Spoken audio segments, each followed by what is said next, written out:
আসসালামু আলাইকুম রহমতুল্লাহি ওয়া বারাকাতুহু। আশা করছি আপনারা সকলেই ভালো আছেন।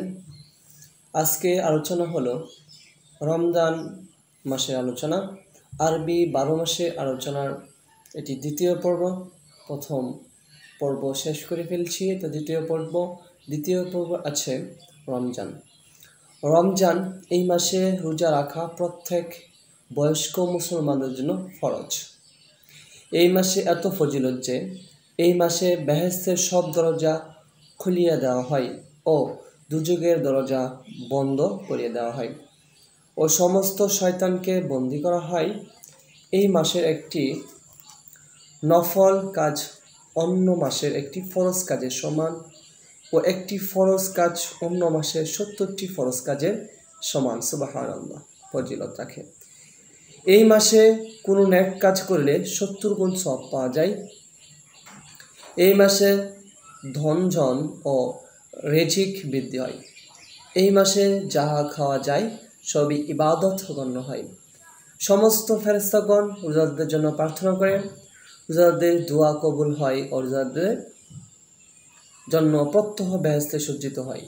এই মাসের শেষ 10 রাত্রি বেজুর রাত্রি শবে কদর খোঁজ করিতে হয়। যাহারা শবে কদর ইবাদত করিবে তাহারা সব পাপ মাফ হইবে, সমস্ত মকসুদ পূর্ণ হবে। কিয়ামতের দিন মর্যাদা বৃদ্ধি হইবে, দুজকের আগুন হারাম হইবে এবং 1000 মাসের ইবাদতের সওয়াব তাহাদের আমলনামায় লেখা হইবে। সুবহানাল্লাহু আকবার। এই মাসই চাওয়া পাওয়া মাস। কদরের রাত নফল ইবাদত যেমন কুরআন তেলাওয়াত, জিকির আসগর ও দুরূদ পাঠ করিবে। এই রাতে পড়ার জন্য নির্দিষ্ট 12 রাকাত নফল নামাজ আছে। এই মাসের শেষ 10 দিন খাস লোকের জন্য খাস রহমত বেশি করিয়া দ্বারা সমস্ত গুনাহ মাফ হয়।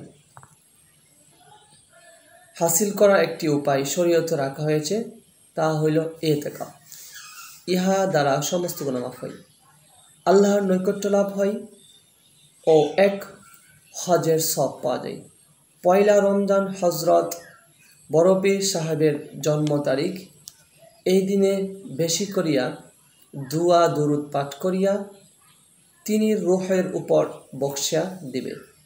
কিতাবে বর্ণিত আছে যে যে ব্যক্তি রমজানের রোজা ও শাওয়ালের 6 রোজা রাখে আল্লাহ পাক তাহাকে মাফ করেন, একের বদলে 10 গুণ নেকি দেন, যেন সে সমস্ত বৎসরের রোজা রাখিল। তাহার উপর দুজক হারাম করেন ও তাহার আমল আমার সমস্ত উম্মতে মুহাম্মদের নেকির সওয়াব লেখেন এবং তাহাকে বেহেশতে দাখিল করেন। উম্মতে মুহাম্মদীয় হায়াত পূর্বকার উম্মতের তুলনায় কম হওয়ায় পূর্বকার উম্মতের ন্যায় পুণ্যের কাজ করা সুযোগ পাই না বলিয়া শবে কদর রাতকে ইবাদতের জন্য উম্মতে মুহাম্মদীকে দান করা হয়েছে 1000 মাসের চেয়েও শ্রেষ্ঠ করিয়া। রমজানে 4টি সৎ কাজ করা, যেমন কালিমা তৈবা বেশিভাবে পাঠ করা, আস্তাগফিরুল্লাহ পাঠ করিয়া ক্ষমা চাওয়া, বেহেশতে কামনা করা ও দুজক হইতে পানা চাওয়া। এই মাসে জীবজন্তু এমনকি পানির মাছও রোজাদারদের জন্য দোয়া করে। যে ব্যক্তি এই মাসে নিজের অধীনস্থ চাকর ও শ্রমিক মজুদের প্রতি সহনশীল হয় ও তাহাদের কাজ কমাইয়া দেয়, আল্লাহ পাক তাহাকে ক্ষমা করেন ও দুজকের আগুন থেকে মুক্তি দেন। এই মাসে কুরআন শরীফ খতম করা উত্তম। এই মাসেই কুরআন শরীফ নাজিল হয়েছিল। এই মাসে মদখুর, অবাধ সন্তান, আত্মীয়তা ছেদকারী মুসলমানদের প্রতি শত্রুতা পোষণ করাকে মাফ করা হবে না। এই মাসের 26 তারিখে সূর্যাস্ত হওয়ার সময় সুবহানাল্লাহ আলহামদুলিল্লাহি ওয়ালা ইলাহা ইল্লাল্লাহু আল্লাহু আকবার 40 বার পাঠ করিলে 40 বছরের সগীরা গুনাহ মাফ হইবে ও শবে কদরের ইবাদতের নিয়তে সন্ধ্যায় গোসল করিলে সমস্ত পাপ মাফ হইবে বলিয়া উল্লেখ আছে।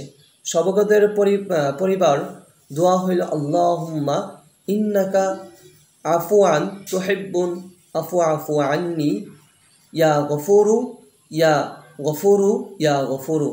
এই মাসে মক্কা শরীফে রোজা রাখিলে 70,000 হজ্জের সওয়াব ও মদিনা শরীফে রোজা রাখিলে 70,000 রমজানের রোজা রাখার সমান সওয়াব পাইবে। এই চাঁদের শেষ শুক্রবারকে জামাতুল বিদা বলা হয়।